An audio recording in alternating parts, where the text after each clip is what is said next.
Your room? Oh, this is perfect for your cramped storage room. Just what a poor person deserves. Seal and my husband laughed mockingly as they showed me the room. I was at a loss for words.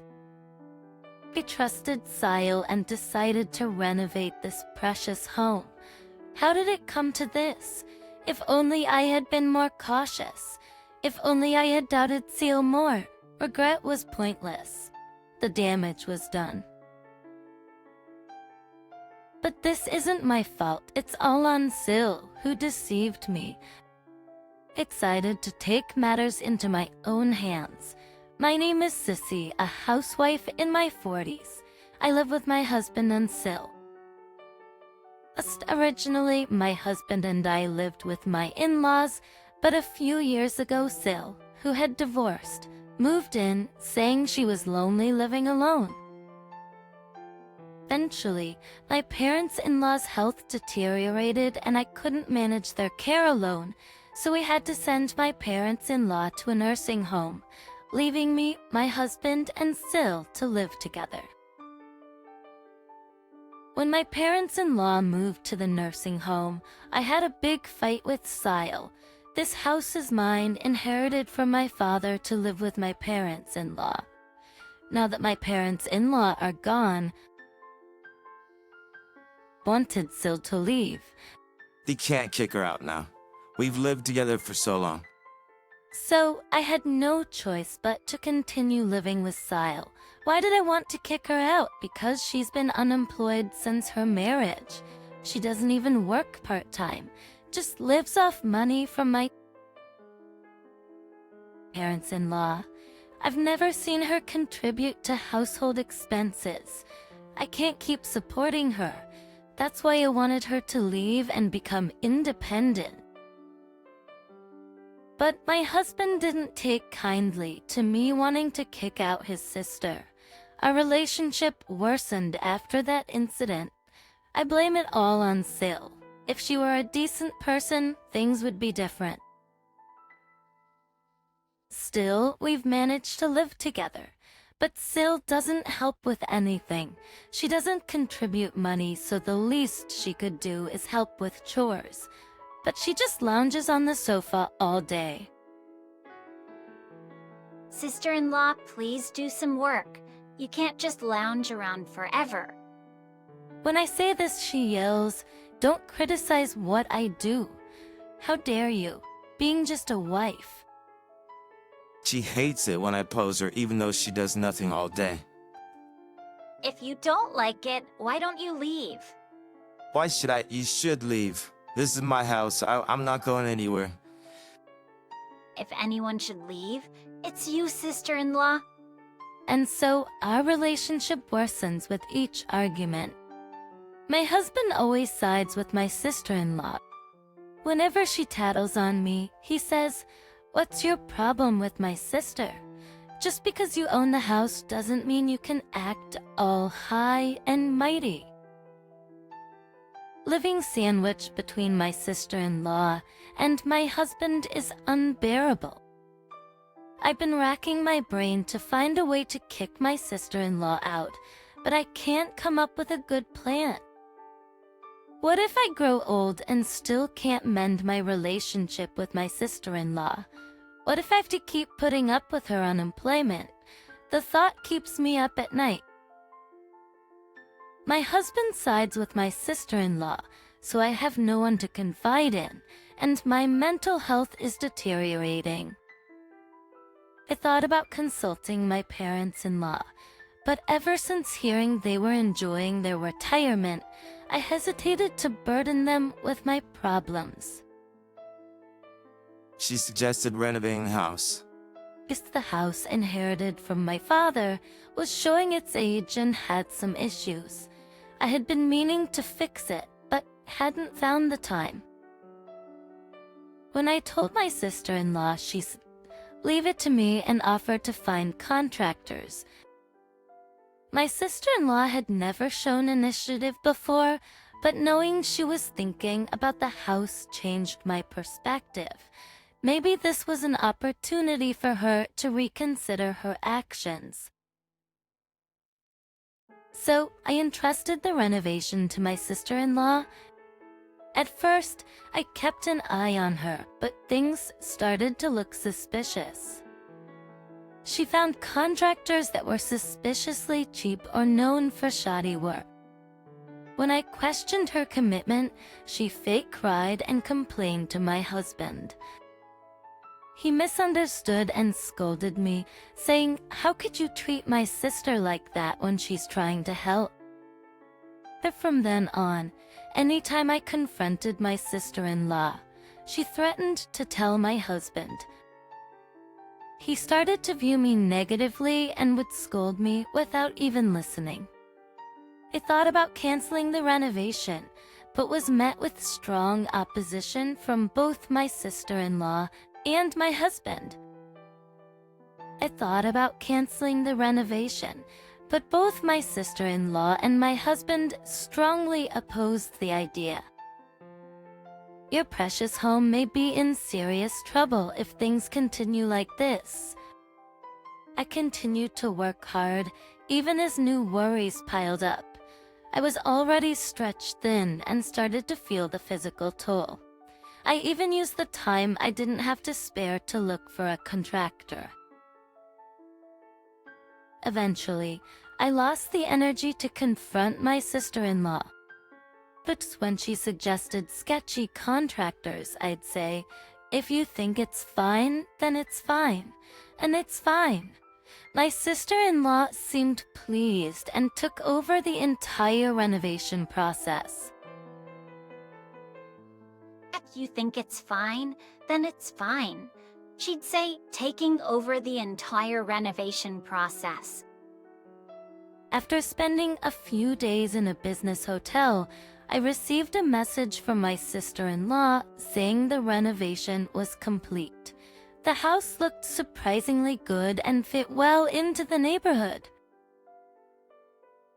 Maybe I had been worrying for nothing. Maybe I had misunderstood my sister-in-law. Maybe I had misunderstood her too much.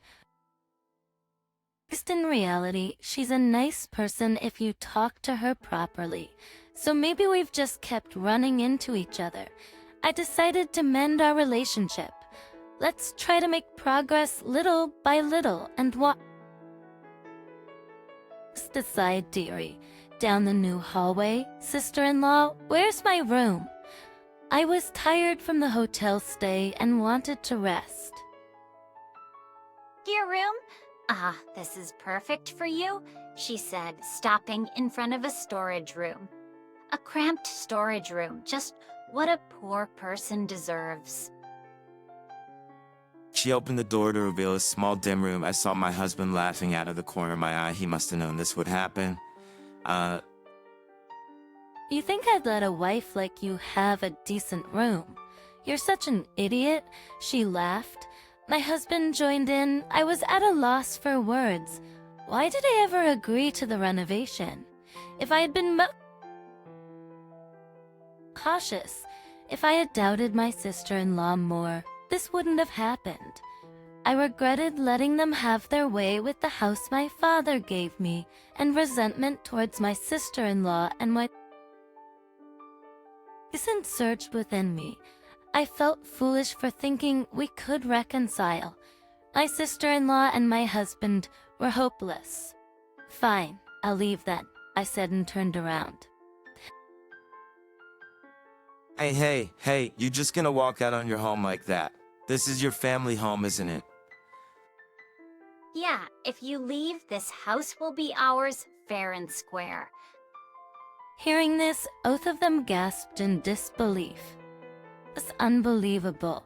They didn't even understand something so basic. This house was bought by my father and passed down to me. I'm the legal owner.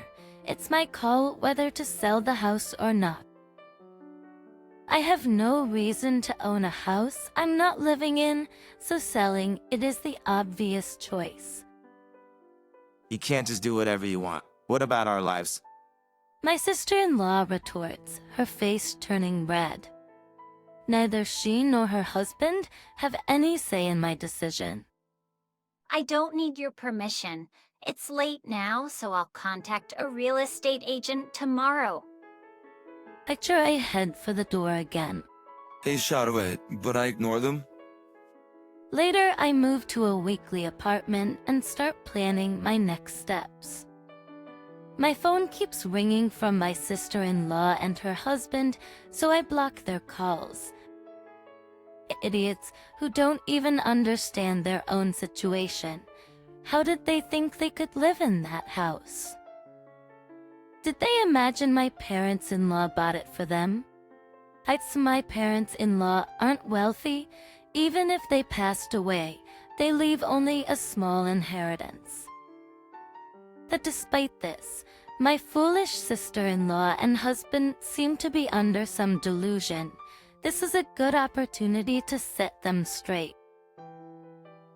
I'll teach them who's making their lifestyle possible. The next day, I go to a real estate agency to get the house appraised, but they're fully booked, so it'll be a while before anything happens. I decide to go back home to update my sister-in-law and husband. When I get there, the house is a mess. Trash is scattered everywhere from the entrance to the hallway. Among the trash are clothes and daily necessities. The living room door won't even open because it's blocked by a mountain of garbage. Just yesterday, the renovation was completed and now it's a mess. I force open the door and step into the trash-filled living room. I see my sister-in-law slumped on the sofa. Sile, what are you doing? She jumps at the sound of my voice. But when she realizes it's me, she clings to me as if I'm her savior. I'm really sorry about yesterday. We didn't appreciate all you've done and said terrible things, but we didn't mean it. We were just jealous because you're so perfect. We always appreciated you. We believed you'd come back. Let's work together from now on. Her words are too convenient to be true. I can only look at her with disdain. We can't do anything without you. Look how dirty the house got in just one night. If two people are this good at trashing a house, it's no wonder I felt so drained from housework. I sigh at my sister-in-law's attitude and their inability to clean, and she timidly says, Sissy. Ignoring her, I say, we'll talk when my brother gets home, and start cleaning the house for the last time. A few hours later, my husband returns from work. By then, the house is mostly clean, and both of them applaud, saying, impressive. I can only shake my head at their incompetence, but at least they'll owe a place to sit now. I motion for them to sit. Then I slam a paper on the table. Their faces turn pale when they see it's a divorce application. Wait, Sissy, this is a joke, right? You're not planning to abandon us. Yeah, how would we survive without you? Both my sister-in-law and husband cling to me. Ridiculous after treating me so poorly just yesterday. I'm sorry, but I don't have time to maintain a house or do chores for people like you. I'm with both of you. Let's end this. I encourage them to sign, but my husband refuses. My sister-in-law also tries her best to stop him, saying, don't sign it. If you don't agree, I'm considering taking this to court. Is that okay? Finally reaching their limit, my sister-in-law starts apologizing profusely. I'm really sorry. I apologize for how we've acted. Please don't divorce us or take us to court. Don't abandon us, she pleads, tears streaming down her face. My husband also starts apologizing deeply, but my decision was unshakable. After that, we continued divorce negotiations through lawyers. Eventually, they gave in and we divorced. Because of their treatment of me, it was a fault-based divorce and I received compensation. I successfully sold the house and they were left homeless, wandering the streets. I successfully sold the house, leaving my ex-husband and his sister homeless and wandering the streets. The scandal and shock of losing the house even caused my ex-husband to quit his job. Now, struggling to make ends meet, living in an old apartment and working part-time. My former parents-in-law finally learned about their actions and cut ties with them. They're now on their own and facing their own struggles. On the other hand, I was able to sell the house for a higher price than expected and used the money to rent a decent apartment. Now I'm enjoying a comfortable life with just working from home. Living alone after so many years was initially challenging, but I eventually found comfort in it. After spending so long serving others, I've decided to prioritize my own well-being and live kindly for myself from now on.